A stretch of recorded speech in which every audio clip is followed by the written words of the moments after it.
Hey there, guys and girls. I'll be Creative with the Call of Duty Ghost DLC Drop Number 1 Onslaught Preview Trailer Breakdown. Whew, that's a mouthful. Let's jump straight into this, though, with the first map, Fog. So, Fog is the horror map.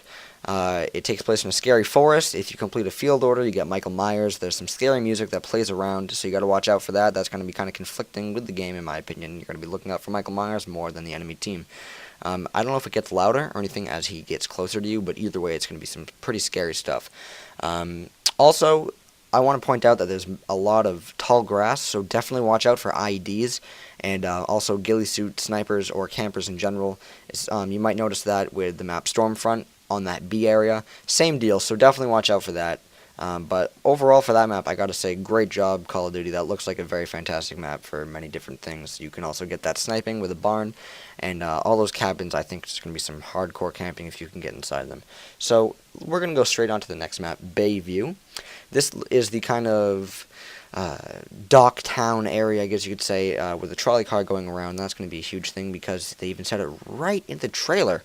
You could throw a sentry gun on that, and boom, you go around that, you're waiting for the enemy, you're gone. That easy. I think that's kind of interesting, actually, because that adds some interactiveness with you and a machine instead of just activating the doors. You can really control it, and you can put it in different areas, and you can use that to your advantage. 2 sentry guns going front, back, possibly in the side if you can fit that. You lay down, and you're literally unstoppable for that entire time that your sentry gun is up. I think that's going to be kind of interesting, and I'm also curious to see what that does. And also, getting on to kind of controlling, if you do complete a field order, then you get an artillery strike from the battleships that are out on the distance in the map, and I don't know if that will kill the entire enemy team, but definitely most of them. Hopefully all of them, though, something similar to a KEM. And I'm also curious to know if these field orders will be changing the map, something such as Strike Zone, because that completely devastates the map, and personally I find the second version of the map better, so I'm wondering if that's going to make any difference with gameplay. So we're going to be going on to the next map, Containment. This is the Mexican map, or I should say map in Mexico.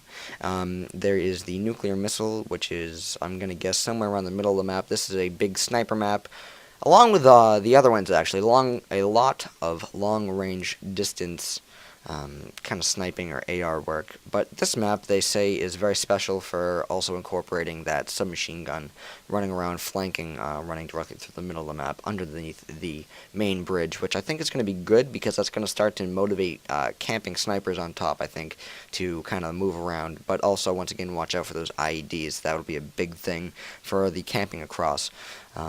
Also, thermal scope is a big thing for these maps. I'm going to point that out now. So if you're looking out for your perks to use, definitely do something that'll kind of keep you hidden. And also, sit rep, once again, a huge thing. So, if you complete the field order on Containment, there's a mortar strike that will detonate the missile, and I'm going to guess it kills most of the people in the area. Once again, don't know if it kills everyone. I hope it does, because I feel like that's something that should just happen, is 1 death per person, nothing too bad. Nothing else really special. Like I said, a lot of sniping. They also mentioned that on Bayview you have that 2 snipers side by across from each other on the sides of the map. So let's jump on to the final multiplayer map, Ignition. This takes place in Florida at a military base. It is tied into the single player a little bit. And I'm actually really excited for this because they brought it back. It's a remake from the MW2 map, Scrapyard. I love Scrapyard, love playing on it. Very close quarters. They even mentioned that once again in the trailer. So I'm excited to see what they do. If you complete a field order on this map, you get an activated test engine that will kill all enemy players near that engine.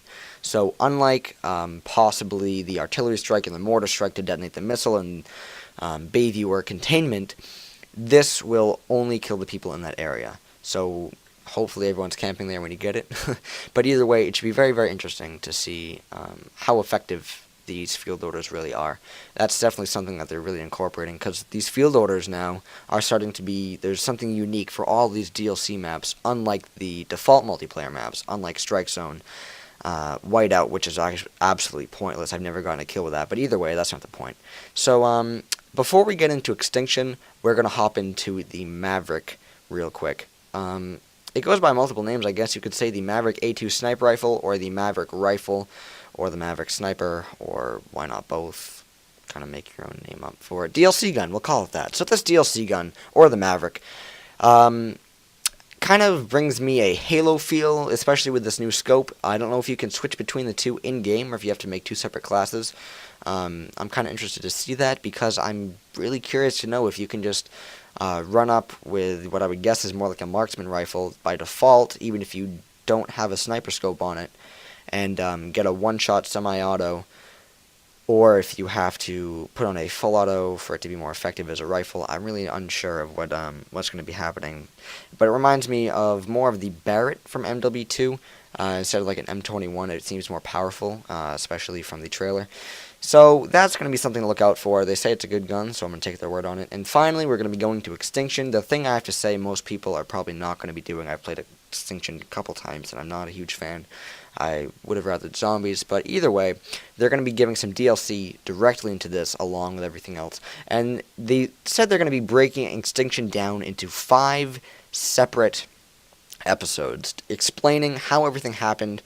I don't know if there's going to be a final cutscene that's going to explain it all completely and you're going to be rescued or what, but it's called Nightfall. There's some new monsters, some new weapons, completely new map, so I guess that's exciting. I might try it out, I might not, I'm not too sure, but that doesn't make a difference to you guys. You just want to play it. So that's really about it covering this DLC. Once again, make sure to kind of hide yourself with perks. Make sure to use sit rep, that tall grass. Watch out for Michael Myers. New field orders. Very, very customized things in my opinion. Some great maps, very interactive, especially with Bayview because of that possibility with a sentry gun. So I'm curious to see if a lot of people are going to be using sentry guns now in this DLC. And hopefully I'll see you all online. Make sure to go subscribe to my YouTube channel. I will be doing live streams during the week. I do have school, but I have midterms exams, so that means that I'm going to be having a half day, and I'll be on somewhere around noontime doing my live stream. I'm going to have a playlist below that's going to have the live stream already there, so make sure to go check it out, give it a like, add it to your watch later, or whatever you might want to do so you can be there when I go do this video. It's going to be something amazing. Also, go make sure to check out my Twitch right now because I'm going to be doing some DLC on there if you want to see that. So, a bunch of live streams. I'm going to have all the gameplay, all the reviews, all the tips and tricks for each individual map, and also the new weapon. Probably going to get some Extinction in there. So, once again, guys, I can't urge you enough. Hit that subscribe button. Go check out my playlist. And please, thumbs up this video. Tell your friends because I want you guys to be as well prepared for this DLC as possible. And I love you all. Thank you all so much for everything. Watching this video. If you're still here, make sure to leave a comment answering this question right here. What are you most excited for about this DLC, and do you think that the DLC will be good, really? The first DLC tends to be the marking of the game and will decide for most people if they're going to be coming back for the second, third, fourth, and really even just play this game. So, love you all. Thanks for watching, and stay beautiful.